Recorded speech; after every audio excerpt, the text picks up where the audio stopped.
podcast today. I am so excited. Today is a very special day, and we've been celebrating all day all the winners in our lives, the Inc. 5000 community, all the company winners who are serving their communities and doing great things. And today I really wanted to have Amanda Cryer on because she is just an incredible human being who's making a difference in so many people's lives. And, you think about it, my podcast is all about having a mind of a champion and overcoming the impossible. And, you know someone and kind of what they're going through, but when they go through something, hard in their life and they can kind of come up with energy that's so positive and so giving, they are winning. So Amanda, thank you so much for being here today and celebrating all the wins. And we'll talk about your wins at some point through the podcast, but thank you for being here. Thank you so much for having me. And first, I just want to say congratulations to you and your organization and your team for being in the Inc. 5000 organizations. That's a huge, that's gigantic. Congratulations. Thank you, Amanda. I appreciate that. It takes an entire community, as you know, and people working together and partners. Paul Gunn, who's a mutual friend of ours, people that care about each other to really lift everyone up so that they're winners. So thank you so much. I appreciate that. Do you want to introduce yourself to everyone and really share your passions, your LinkedIn? If you haven't seen it, it's beautiful. But I want you to kind of state in your own words. Okay, thank you. My name is Amanda. My dream and my passion in life is to empower others who are change makers to make huge differences in the world, or even small differences in areas that matter to them. And that's what lights me up, and that's what gets me out of bed every day. I love that. And you're doing so much to promote that. And, I think that there's so much darkness today. One of the reasons I started my podcast is because I had a truck driver come to me, Amanda, and tell me he had lost hope and he didn't really know how he was going to go forward. And I think a lot of people are struggling, and we know this based on the Surgeon General report, right? That 1 in 4 adults are lonely or feeling lonely. And you just exude so much positive energy. And so I want you maybe to share with those who are listening who may be struggling or who may, have a moment that they're dealing with, that they're feeling not a lot of hope. So can you share with everyone maybe a hurdle or roadblock that you have or had, or maybe someone that that maybe stood in the way of your passion? Yes. So you're seeing me today on a mild symptom day. So, you won't normally see me on social media when I'm having a severe symptom day. So I live with chronic conditions. And so those conditions on any given day can range from mild to severe symptoms. And I want anyone out there to know that no matter what kind of day you're having, whether it's a good day or a bad day, that you belong. I think belonging is something that gets really lost. And I think that in this world, when we aren't born into a family that necessarily has a lot of money, or born with perfect health, or we struggle with our health, maybe we have certain life circumstances that didn't allow us to go to college or university, anything like that. My message to the world is that it's okay. You do belong. You absolutely belong, and you don't have to be ashamed. And you are so loved. You are loved. I love you. And I just want you to know that you're not alone, and that you're seen and you are heard. And I know everybody says that. I know that's like a big thing these days. Everyone see you, we hear you. And I think that's a really important thing to just keep saying over and over again, because it is true, and it's gotten me through days where I haven't felt seen or understood or even accepted. Since actually developing these chronic conditions 7.5 years ago, I lost my sense of belonging. I no longer really felt like I did belong. And so I recognize even more now. Yeah, I mean, there were times throughout my life where I was bullied and things like that, where I didn't feel like I belonged as well.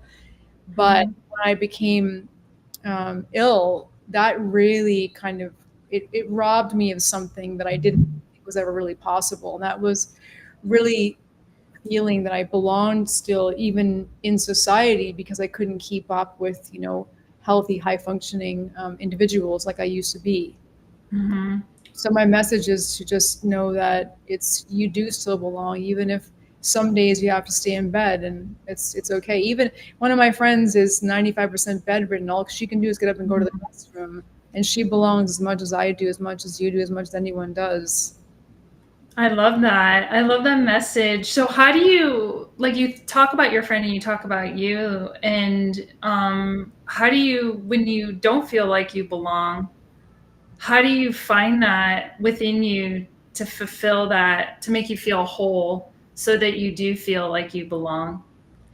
So I couple things. I get in touch with people that believe in me because sometimes I lose there's instances where I lose belief in myself because Mhm. sometimes the physical symptoms that I live with, which contribute to mental and emotional symptoms, of course, that's natural. It's all connected. Mhm. Um, I get in touch with people who believe in me and they remind me of who I am. I mean, Paul is one of those people. Mhm. Sometimes I wrote this really long article, which I've never published, but maybe at some point I will, and maybe I'll break it up into a bunch of different small articles. But something I wrote in there was that, each day that I wake up and I see the sun coming through my curtains, I have blackout curtains, but when I open the curtains, um, I think to myself, am I going to have a little bit of reprieve today? Or is today going to be like yesterday? Am I Mhm. going to experience symptoms where I have a hard time getting around where I have to walk with a cane? Or am I going to have a more mild to moderate day where I don't maybe have to use the cane? So I always have those questions are always in my mind as soon as I wake up. I always wonder what kind of day it's going to be, symptomatic wise. But even when I ask those questions, Mhm. I still manage to cultivate gratitude for the things that I do have, and that's like just like simple things like I have a roof over my head. I've got food in my fridge. And I know these things may seem so trivial, but to me, like the fact that I'm able to take a shower is a big deal for me. And, not a lot of people think that taking a shower is a difficult task. But for me, it's extremely difficult. So Mhm. on a day that I can shower and I can take care of myself and need less help from others is a day where I feel really proud of myself. And I'm like, wow, that was a really good day. Today I took a shower. I made my bed today. I mean, I mean, that's huge for me. Yes. Yeah, I walked with no cane. I mean, last night I went for a walk on a treadmill for 20 minutes with no cane, Wow. and I walked for 20 minutes, and that's like a really big deal. So, all these things I think I used to take for granted, I don't take for granted anymore. These things are very important and they're very vital to me being able to cultivate a real sense of gratitude, but also a real sense of feeling like I belong to society because I can still participate in things, maybe not to the extent that I used to, but I can still participate. Yeah, absolutely. So if you're interested in publishing your article, if Tim Sorn is listening, and I will tag him, but he's writing a book. I'm a contributing author to it. It's going to be published in November, but it's on invisible illnesses. And the entire book is about sharing your story on living with an invisible illness and how that maybe is misunderstood, or how that just brings about gratitude in your life in so many ways for things that somebody may not experience when you've reached that darkest point in your life. So if you do, and you don't have to commit on this podcast, it just came up, but I can talk to you offline. It is a book that he is doing, and he's dealing with the exact same, not exact, but he's struggling in some of the similar ways you just described. So we all know Tim belongs, and certainly that is something that he's working on and committed to because of how people live. Like, you could appear, someone looks at you and they think like you have it together, and you're living this great life and you have so much more than me. And when in reality, you know that you are digging deep to find that gratitude every day. So just know that that is an opportunity. But I love that you wrote the story, and if you don't share it, and it's something you can hold on to. So congratulations for that. What inspires you every day to be happy? Is it, something like you said, like getting up and walking the treadmill? And how do those moments help you continue to move forward and grow every day? Actually, I'm not really inspired to walk the treadmill. That's not what inspires me. I'm not inspired to do that. I'm inspired to see the water. I love the ocean, but Mhm. besides like the personal things like that, I get a lot of peace when I'm around water. I What inspires me most is are people who get moved by things that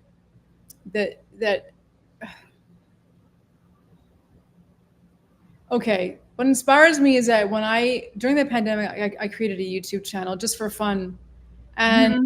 I started receiving messages from people saying that they were going through a really rough time mentally and they didn't know how to deal with that. And all these messages started coming in from people all over the world, and I had no idea that was ever going to happen. It was just something I was doing to help my own self feel better about living with a condition, but also to potentially see if I could support others and what they were dealing with too. And I know that a lot of people during the pandemic, especially people who weren't already living with chronic conditions, were really isolated because they couldn't go out and do the regular things that they were doing. And so for a lot of people, I was already used to being isolated, living with these conditions. Other people were not at all.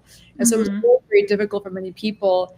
What really inspires me, Gina, was people reaching out to me and saying, I watched this video and your laugh made me laugh. And when you were crying about Godzilla and King Kong fighting, I was crying. And some people gave me a hard time about that. They were like, why would you cry about King Kong and Godzilla fighting? The whole point is that they're going to fight. And I'm like, well, because I don't want either of these guys to get hurt. I love them both.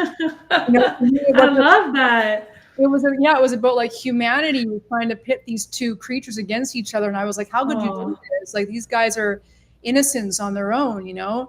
And so but I had people reaching out to me, and the people that weren't, giving me a hard time about the way I was reacting to that movie, they were saying, God, I felt the same way. And, what you said made me feel like it was okay to feel that way. That's what inspired me, was receiving messages like that, knowing that I could add some kind of value to someone Mhm. given the state that I'm in. And so Mhm. knowing that I can add value to someone and that someone else will allow me to contribute to their Mhm. lives. That's a big thing. Actually, I had a really Mhm. great talk with my one of my closest girlfriends, who's she's quite well known on LinkedIn actually, and she's become a very, very good friend of mine. And I said to her, Mhm. it doesn't take a lot of courage to give. Like, Mhm. giving is easy, Mhm. but it takes Mhm. so much courage to receive. Mhm. It takes a certain level of vulnerability to actually receive help, receive support from others. It doesn't take any Mhm. vulnerability to give. I mean, everybody Right. wants to, it makes everyone look good. Right. For us to actually receive or ask for help is a huge Mhm. thing. So whenever somebody comes to me and says, Amanda, can I get your help? Can you help me with this? What do you think Mhm. about this? That really, really inspires me, because that person trusts me enough to not first of all let them down, Mhm. not support them, and then maybe throw it in their face later when I want to make them feel bad about it, not Mhm. guilt trip them or anything like that. There's my Alexa going off, sorry. That's So that's what really inspires me is all of those things. But I would say, I know that was a lot, Gina, I just answered, but I would say the most thing I get inspired by is when people actually have enough courage to reach out and ask for help, ask for support, because my gosh, I know how hard that is, and Mhm. so I get inspired by people who reach out to me and ask those things. I'm inspired by them because I'm just like, wow, the amount of courage and vulnerability it took you to reach out to me and ask that is gigantic. So can I just give you a bow right now and just say thank you, because thank you for allowing me to contribute to your life. That's beautiful. I love that. Because you're right. How many people like to share things they do because it makes them look good, but to ask someone for help should be shining and winning just as bright. So if you're out there listening tonight and you need someone, you can reach out to Amanda or myself, and or reach out to someone you love. Ask for help. There's a lot of people out there. Tim Sorn is out there. There's Paul Gunn is out there. There's so many people. Anne Breen is out there. So many people that just want to help, and Rachel, and we'll be there. Rachel Beck is out there. Oh, shout out to Rachel too. I love that. Amanda, what do you think? Was there like a turning point for you, like something that you learned that really changed your perspective? Was it something that left such an impact on you for these feelings that you have? Was it a person that did something, or something you read, or was it just something you, from going through the illness and going through your struggles, you learned? Can you remember specifically? Was there a turning point for you? Yeah, it's a couple different things. I also want to give a shout out to Nora Ogbachman, who is like my sister, and she's on LinkedIn, and she's probably one of the reasons why I survived COVID last year. I almost died of COVID last year. I mean, I really did. It was Wow. a near fatal case. Um, she's also someone to reach out to as well. So I just wanted to say that. Thank you, Gina. I love that. And I love the music that started playing. It's like a sign of beauty, you know? I'm so sorry. That's my Alexa just started playing by itself, and I love this song, but it's Yes, it's good. We leave it. It's perfect. okay. Um, yeah, there was a turning point in my life in around 2008, and it was before I had developed these conditions. But something happened to me. I moved to New York and I started working with my mentor, one of my mentors. I have many. One of my mentors, she is a former director of capacity and leadership development at the United Nations. And I think for a lot of my life, actually, I didn't know that I had the ability to really make a difference. And I know I've said Mhm. this before in other things that I've written, but I really didn't believe in myself. And I Mm. didn't believe that I could make the difference that was needed in anybody's life, not even my own, really. And even though I always knew what I wanted to do with my life, I was never one of those people who didn't know what I wanted to do. I always knew what I wanted to do from a very young age, but I didn't think I could do it, and I didn't think I could make a difference. And Oh. she really taught me that I had the innate ability to make that difference. And I mean, it brainwashed me in the best way possible, because I've never lost that. Now it's like, Mhm. even on those days when I might, where my belief in myself that I have any value to add may kind of Mhm. dull, I know to pick up the phone, call or text someone like Paul, like Rachel, like Nora, like Ambreen, like anybody in my life, like Tara Trantham as well. And now you too, Gina. Now me. I was gonna say you can put my, yeah. One of my best friends, Bria, too, and my friend Tony. It's like being able to reach out to people that remind me of who I am. But this started in 2008 with my mentor, who she really got me present to that. I do have the ability to make a difference, and I do add value. And when I really, really got that, like on a deep, deep level, I started realizing that I could also support others and recognizing that in themselves. Oh. That is what changed everything for me. And it became more powerful when I came down with these conditions, these chronic conditions. But for me, that it's weird. It's like I don't like living with chronic conditions because it is extremely difficult, and you really don't have anything if you don't. I don't think people realize how great they have it until you lose your health. Like Mm. I come from a modest, background. I was born and raised in Canada, and my family comes from a very modest background in Ireland. But money is one thing, but health is like everything. And Mm. because if you have your health, you can go and you can make money. But if you don't have your health, you literally do not have anything.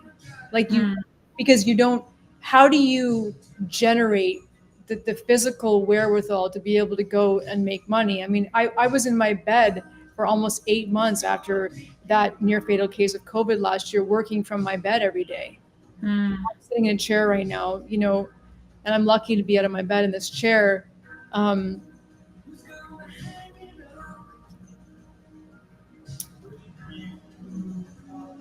this is another thing that happens to me too. I get brain fog. What was your question? I'm so sorry. This is No, you are totally fine. You answered it beautifully about kind of like what was there a time that something that you learned and you talked about your mentor that kind of helped you move forward in your thinking, and it was beautiful. It yeah. was beautiful. So thank you. What's winning like to you? What does winning look like? Yeah, like if I said, how would you define winning? Today's the day of winning. Like Yeah. you're winning, you're here. I am like you are here and there's just so much beauty to that. And like you said, yeah, and I just think about what winning is like. So what is it like for you? Winning to me wakes up in the morning at a good hour, at a reasonable hour, waking up, and the vertigo, dizziness, and severe balance issues and the vision changes aren't bad. And I'm able to Mhm. get up, I'm able to make my bed, I'm able to take a shower, I'm able to clean the house. I'm able to have several Zoom calls with people in my life that I love. I'm able to have phone calls, work calls, generate things. I'm able to be there for others, whoever needs me, people that I love, people that I don't know, strangers. And then I'm able to go to bed at night and have good dreams and not nightmares. That to me is winning. Yeah, absolutely. I love that. And I love the fact that you have the courage, like you said, you have the courage. I mean, you have the courage to ask for help. You have the courage to reach out to people and you're not afraid. And I think that is completely beautiful. So thank you for doing that and just being connected, and just all your goodness and everything. So now I know kind of how you probably will answer it after this, but if someone's out there listening right now and we're talking to you and you've lost hope and you feel like you don't have the passion for living or life or learning, Amanda, what recommendation would you give to that person that's listening that's struggling, aside from maybe have courage and ask for help, right? Because that's kind of the first step. It is, but also know that I love you and know that you are loved by many, even if you don't feel that way. Because you really Mm. are. Even if you don't feel it, you are. And there's lots of love around you. And just look around you, take a moment, take a beat, and also know that whatever you're feeling in this moment right now, that it will get better. Things do get better. They really, really do. And I know,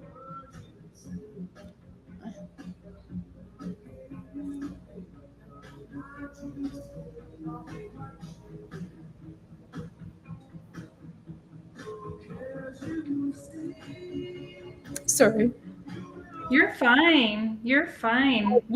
I've had a lot of people in my life give up. Mm. And I wish they hadn't.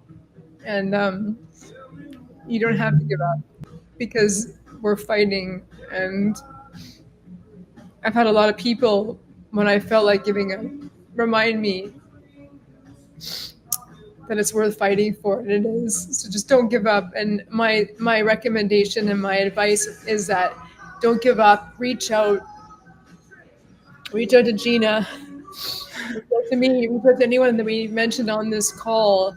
My friend Pete on LinkedIn, my friend Rob on LinkedIn. There are so many people who are willing to support, and there's just so many people out there that are willing to support you, and you are loved, and we love you. And so just keep fighting, don't give up, and reach out to any of us, please. I love that. Thank you so much. What a beautiful, beautiful, authentic, pure, and true message. We all know and have been touched, by difficult times in our lives. And everyone is here to help and to be together and to be connected. So Amanda, if somebody leave us with some lasting words, some loving words, and if somebody wants to reach out to you, what's the best way to connect with you? Uh, not LinkedIn. And not Instagram. I don't check my DMs that often, and I just find it's a little bit overwhelming, Mm, the messages, and there's a lot of spam too, and so I don't really know, sorting through all that is I find a little bit challenging. Um, I would say the best way to reach out to me is through my email, mhm. and my email can be found on LinkedIn. That's the best way. Got it. Yeah. Awesome. Lead us off into the night, Amanda. So everyone on my podcast has some really positive and amazing words from you as we say goodbye tonight. I love you, Gina. I love you too. Thank you so much for coming on. And I'm so glad that Paul connected us. And thank you everyone for listening. I will be back with Michael Fauci here, who was a doctor during COVID. And I hope you don't miss this conversation. So we'll see you in a little bit. Thank you so much for everyone for watching and hanging out with us.